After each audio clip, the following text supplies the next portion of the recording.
Parte 1, O Desfiladeiro, capítulo 8. Hoje é o grande dia, hein? Hunt se virou de onde estava, encarando a máquina de café, desejando que o moer dos grãos abafasse os pensamentos que rugiam em sua mente. Bryce estava encostado numa bancada de mármore branco às suas costas, usando leggings e uma camiseta vermelha. Hunt fechou as asas cinzas e cumprimentou. Babaca acessível, se apresentando para o serviço. Os lábios dela se curvaram para cima, mas perguntou: como foi com seus pais? Havia ido encontrá-los muito antes de Hunt acordar. Perfeitamente. Fingiam limpar a sujeira dos ombros. Nem um sussurro sobre o noivado. Acho que Randall suspeitava de alguma coisa, mas estava indisposto para entrar na história. 5 marcos de ouro que sua mãe liga antes do meio-dia para começar a gritar. O sorriso estava iluminado. Aposta aceita. Inclinou a cabeça, observando o uniforme diurno que ele usava, o habitual traje de batalha da 33ª. Você deveria ver as decorações que subiram na noite para o dia. Aparentemente, a cidade está estendendo um tapete de boas-vindas. E não está procurando despesas. Faixas, flores, rua brilhando, todas limpas, mesmo na praça da cidade velha. Nem uma gota de vômito de idiota bêbado à vista ou ao alcance do olfato. A nomeação de uma nova governadora é algo importante, disse, perguntando-se aonde ela pretendia chegar com aquilo. É? Então Bryce perguntou casualmente. Quer que eu vá com você? E ali estava. Alguma coisa em seu peito se acendeu como uma oferta. Não precisa segurar minha mão, Keelan. Mas obrigado. Os olhos de Bryce brilharam, pura predadora férica expirando ali. Lembre-se do que a gente fez com os 2 últimos arcanjos, Hunt, disse baixinho. Isso era novo, o poder puro que ecoava sobre as palavras dela. Se Celestina fizer alguma coisa, a gente reage de acordo. Com sede de sangue, Keelan? Ela não sorriu. Você pode ir até lá sem mim hoje, mas eu estou a um telefonema de distância. Hunt sentiu o coração apertado. Ela faria aquilo. Ela daria apoio a ele contra a porra de um arcanja. Ah, que solas o queimasse. Registrado, respondeu com a voz embargada. Assentiu na direção do corredor. Como está nosso convidado? Ele parece muito melhor esta manhã, embora as costelas quebradas ainda precisem de algum reparo. Ele ainda estava dormindo quando eu parti. Qual é o plano? Hunt manteve a voz neutra.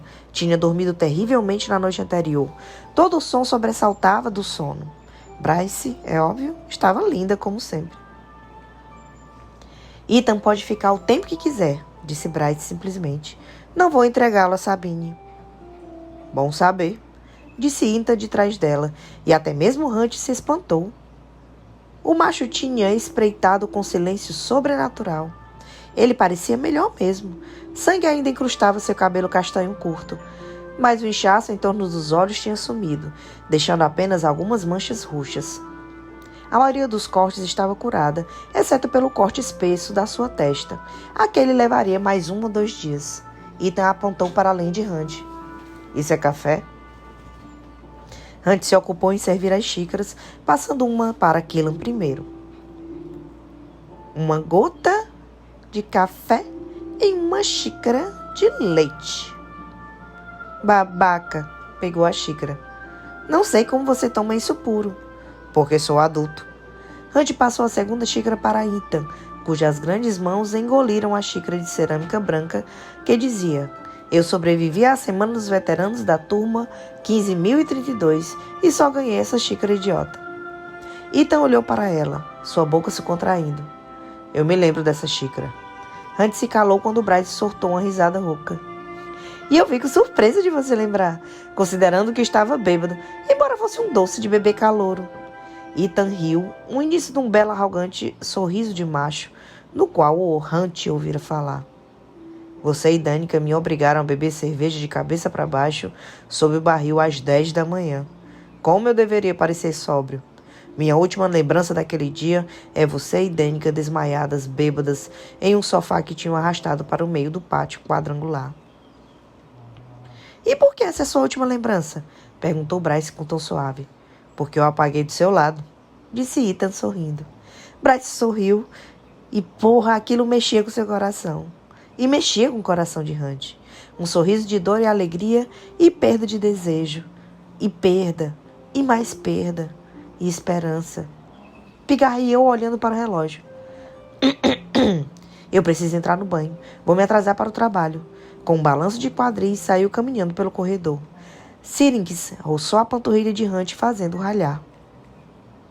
De jeito nenhum. Você já tomou um café da manhã. Provavelmente 2, se Bryce se alimentara antes de ir se encontrar com os pais. Syrinx se deitou ao lado de sua tigela de aço e soltou um lamento. Hunt tentou ignorá-lo. Viu Ethan observando com atenção. O quê? Disse Hunt, sem se incomodar em parecer agradável. Ethan apenas bebericou o café de novo. Nada.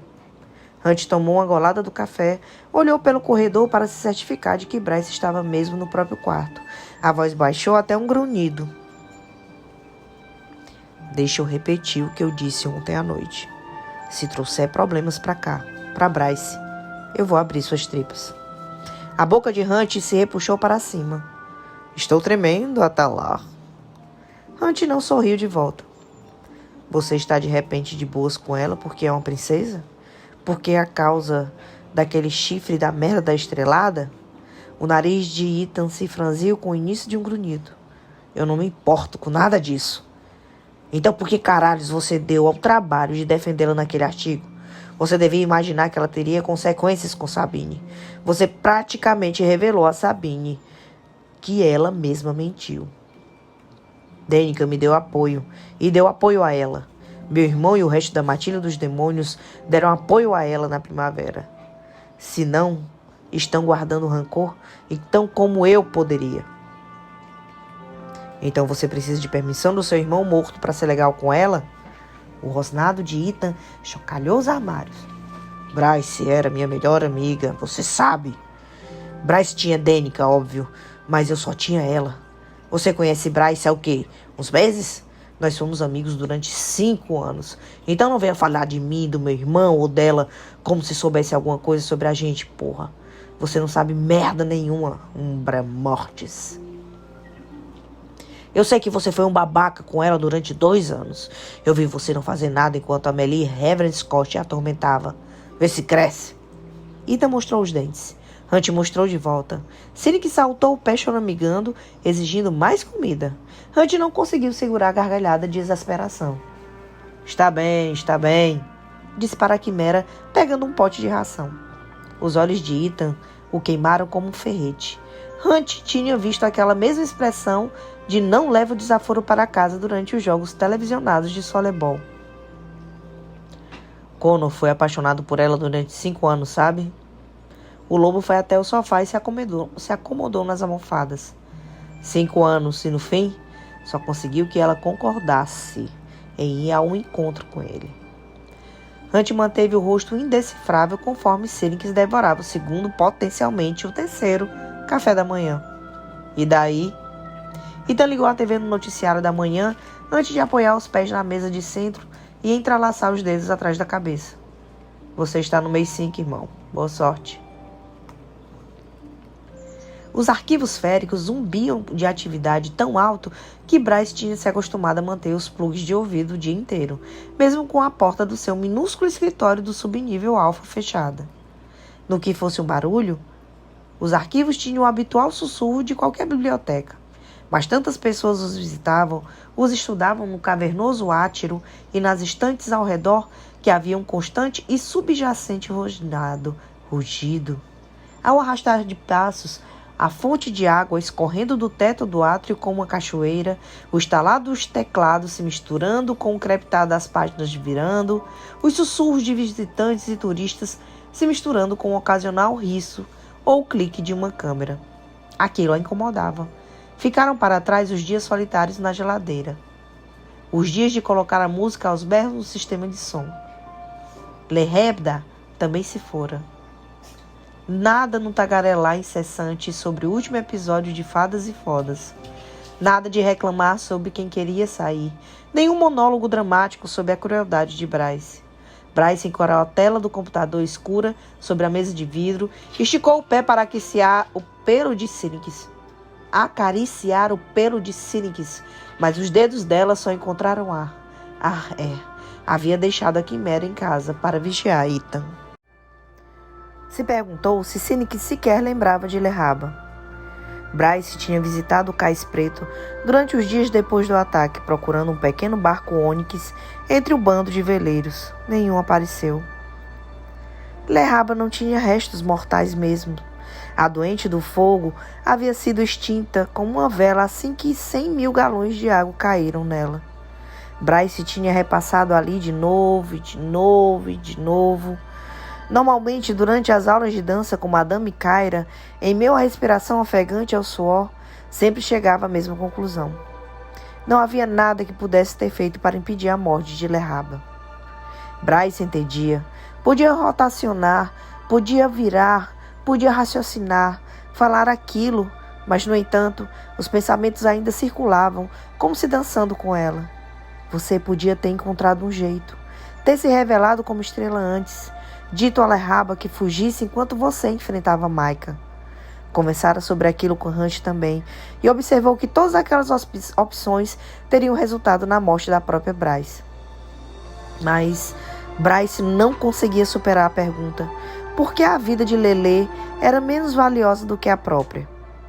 O seu status de princesa estrelada não significava nada. No fim das contas, Lele era a melhor opção, já que tinha sofrido décadas na prisão. A doente do fogo deveria estar livre, viva, livre e aproveitando. Bryce pegou o telefone da mesa discando. Jezebel atendeu no terceiro toque. Outra pergunta, Keelan? É a terceira vez essa semana? Bryce tamborilou os dedos na mesa de vidro. Tenho um busto rodidiano de turro de 9.000 anos aqui. Basicamente, um macho emburrado que deveria se passar pela divindade das tempestades quase esquecida. Tudo o que restava do deus em sua cultura era o gigantesco planeta batizado em homenagem a ele. E, aparentemente, a palavra quinta-feira em alguns idiomas. Bryce já enviara uma foto do busto de Hunt com um comentário. Bryce Keelan apresenta a original olhar sexy do alfa babaca. O museu está interessado, mas estão preocupados que o dono anterior tenha adulterado alguns documentos sobre a história. Querem se certificar de que ele é legítimo antes de exibirem para o público. Alguma ideia de como chamar Rodinha para verificar? Estou fazendo o seu trabalho para você. Então por quê? Não estou recebendo por isso. Bryce trincou os dentes. Porque somos amigas. Somos mesmo? Diz você. Jezebel bufou com uma risada baixa. A feiticeira que havia desertado do próprio clã das bruxas e jurado lealdade à casa de chama e sombra ainda espreitava por Lunatium.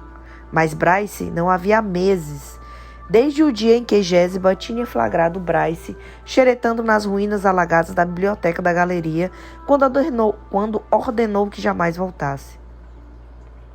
Não de um jeito grosseiro, apenas de um jeito... Esta galeria agora está permanentemente fechada e esses livros que você está procurando estão escondidos onde ninguém jamais o encontrará. Jezebel falou. Supondo que eu deva considerar uma honra ser chamada de amiga pela princesa estrelada, a filha do rei Otonal e futura rainha de Avalon.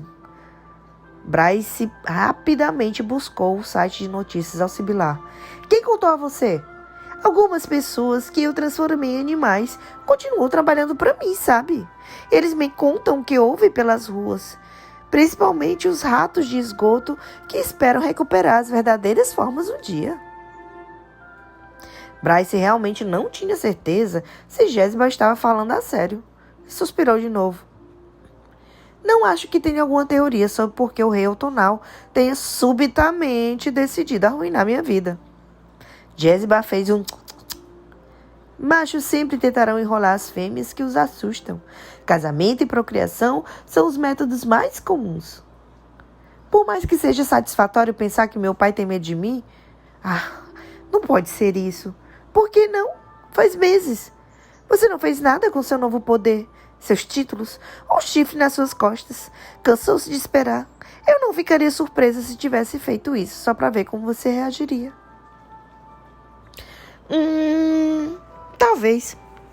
Bryce rabiscou um pedaço de papel ao lado do computador. Um pequeno coração que dizia BQ mais HA. O que você vai fazer a respeito disso? Perguntou Jesiba, mal se contendo. Fingi que não está acontecendo nada. Jesiba riu de novo. Eu fiquei preocupada, sabe? Quando descobri que você era estrelada. Já vi muitos sucumbirem ao fascínio de serem escolhidos. Talvez você e seu irmão tenham mais em comum do que eu me dei conta. Isso é um elogio? É. Randana é um dos poucos que foi forte o suficiente para se manter longe do que ele é. Bryce resmungou. Você não está planejando fazer nada com isso? Perguntou Jesiba, mais baixo do que Bryce jamais ouvira. Com seu talento, com seu chifre? Definitivamente não com o chifre. E parece que a maior parte do valor dos poderes estrelados está no que eu trago na linhagem férica pela procriação. Bryce se endireitou, girando o lápis entre os dedos. E que bem faz cegar as pessoas? Quero dizer, tem sua utilidade, mas certamente há armas mais mortais para empunhar, como um relâmpago de Hunt. Você matou um arcanjo sem acesso a esse poder. Imagino que você agora pode fazer muitas coisas, Killan. E Bryce enrijeceu ao ouvir aquelas palavras, ditas tão casualmente em uma frase aberta. Não fazia ideia do que Jesiba tinha feito com o rifle matador de deuses. Sendo bem sincera, jamais queria vê-lo de novo. Bryce baixou a voz, embora soubesse que ninguém estava por perto, no seu pequeno escritório subterrâneo. Eu recebi uma ordem dos Asteri para ficar encalhada, tudo na encolha. Sabe? Para sempre. Que terrivelmente entediante da sua parte obedecer a eles. Bryce abriu a boca, mas o interfone em sua mesa tocou. Senhorita Killan, você é requisitada na ala norte. O Dr. Patros quer sua opinião sobre a escultura de Delsos. Bryce apertou o botão. Chega em 5 minutos, disse a Jesiba. Vou mandar para você algumas fotos da peça. Eu agradeceria se você dispusesse a me dar a sua opinião. E me avise se tiver algum contato em Rodinha que possa ajudar a verificar a sua autenticidade. Estou ocupada. Eu também. Talvez se eu te transforme em sapo. Pelo menos sapos não usam saltos ridículos para trabalhar. Jesiba tinha soltado uma outra gargalhada baixa e cruel. Um conselho, Killan. Considere as vantagens de um casamento com Cole MacDonald antes de decidir ser um clichê e recusar. Bryce se levantou, acomodando o celular entre as orelhas e o ombro. Quem disse que não estou considerando? Boa menina! Então desligou.